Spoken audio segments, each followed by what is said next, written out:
Hello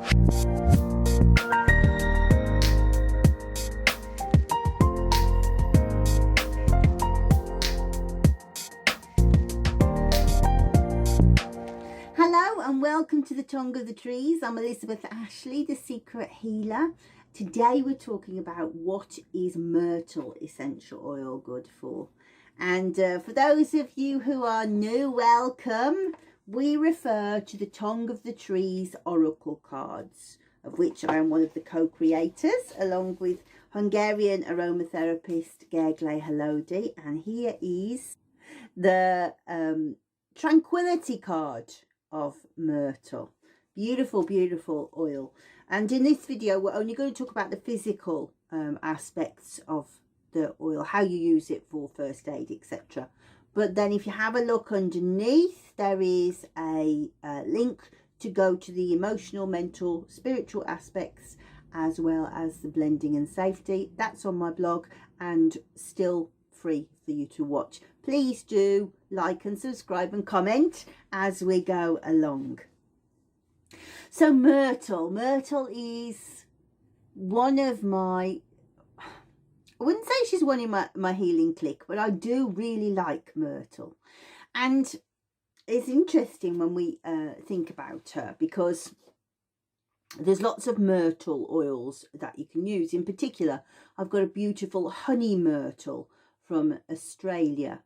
And when you, a bit like when you use rose oil, you can be doing lots of different rose medicines, and you can see that the white rose, the pink rose, the orange rose all have slightly different medicines, but the overarching medicine of the species of rose remains intact. A bit like I'm writing the book about Melissa at the moment, and the bee medicine remains intact, whether it's a honeybee or a carpenter bee or a bumblebee. The medicine, the secret sort of wisdom is intact, and we see that with Myrtle. So like many of the essential oils that we find lots of in Australia, they're incredibly good respiratory oils, antibacterial. So you know, antimicrobial, all of those things where the, you know, that Australia's a dangerous place, isn't it? You know, all of those creepy crawlies that are scary and, you know, dangerous creatures. And it's interesting that there are lots of plants that seem to have really astute medicines of being like antidotes to pathogens.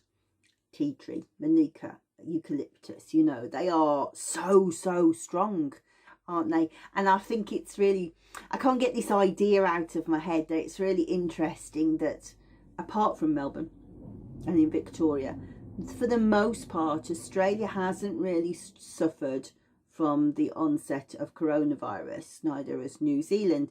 Tremendous management from the governments there, you know, strong, assertive management, straight to the core of it. But what's interesting is when we see that there is a component for that seems to be able to do the job, then we can see that it's in Eucalyptus citriodora. It's a plant that grows in Australia too. Can't quite enunciate it, why I think that's so important, but these strong antimicrobials are all over there. I think it's really important. And so through that genus, we always see respiratory, but Myrtle's for the babies, for the children, no doubt in my mind whatsoever. When we look at the emotional side, we'll see how it's like very much for like a little girl. It's very gentle. It speaks a language that children really understand. How you can enunciate that, I don't know. But so we will think it's tremendous medicine for an adult, but particularly if you're looking for a medicine, remember you can't use eucalyptus very easily on children. this is like the other side of things. So I've written on the slide, coughs and colds, especially for young children. Soothing for babies and children who are upset. If you've got a child that keeps screaming, if you've got a child that has toothache, teething problems, myrtle is wonderful. Respiratory problems in general, respiratory problems that are necessarily related to infection. So we would say asthma, but also when we're thinking about the COPD, that's, bronchitis has got acute bronchitis, which is an infection, but chronic bronchitis, COPD, emphysema, those things where the lungs are starting to fail, they're scarred, the bronchioles no longer inflate properly. All of those things would still be indicated by myrtle. Just the lungs, the lungs, the lungs, the lungs, the lungs. Also, ovaries. So it's balancing to the ovaries and balancing to the thyroid. And when I say balancing, that's what I mean. So if somebody has got overactive thyroid, it would be indicated. But likewise, if they have underactive thyroid, it would be indicated. Ovaries is harder to explain. I would say things like polycystic ovarian syndrome, but also problems with the corpus luteum. What does that mean? So if somebody has problems getting pregnant, one of the things that the doctor will look at is the length of the cycle. Are you having a period every 29, 30, 31 days? If not, that means that the egg is not being released habitually. So what happens when an egg is released? It goes down the fallopian tubes. Hopefully a swimmer can fertilize it. But the eggshell, believe it or not, breaks open and becomes what's called the corpus luteum. Corpus being the body. And it starts to secrete the progesterone to help the growth of the new fetus.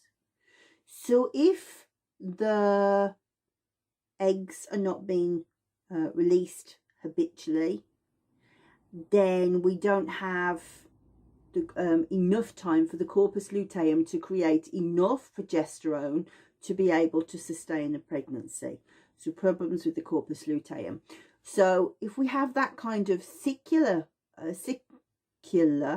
still doesn't sound right, problem, then we could look to use myrtle. And obviously we would use things like rose and ylang ylang to bring the cycle into where it should be. But yeah, problems with the ovaries and the thyroid.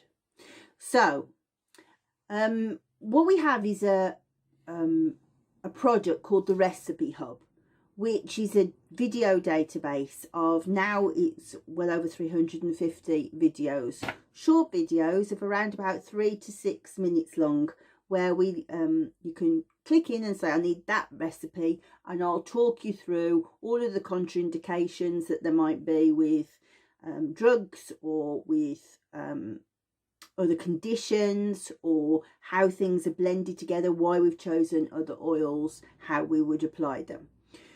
So that is a monthly subscription, and it is £5.99 per month, £5.99. This week into the hub we have put recipes using myrtle for a tickly cough lotion, a chesty cough massage oil, an asthma lotion, a lotion for emphysema, a massage oil for polycystic ovarian syndrome, and a lotion to balance the thyroid. So in the hub we have videos with those recipes already done for you just to be able to make yourself. So in the next video, by the way, if you want to know more about the Recipe Hub, when you go to the next video, the link will be underneath it. That's why it's on my own website. So in the next video, we're going to talk about the emotional side of myrtle. Really important stuff. Emotional, mental, spiritual. We start to really understand why it's more about children medicine than adult medicine. We also think about how to blend it and its safety too, because Australian oils sometimes can be more difficult to use, can't they? So we'll look at that too. So come and join me. Click the link before you go. Don't forget, click subscribe, write me a comment, get over and see me on my blog on The Secret Healer. And we'll talk more about what is Myrtle Essential Oil good for.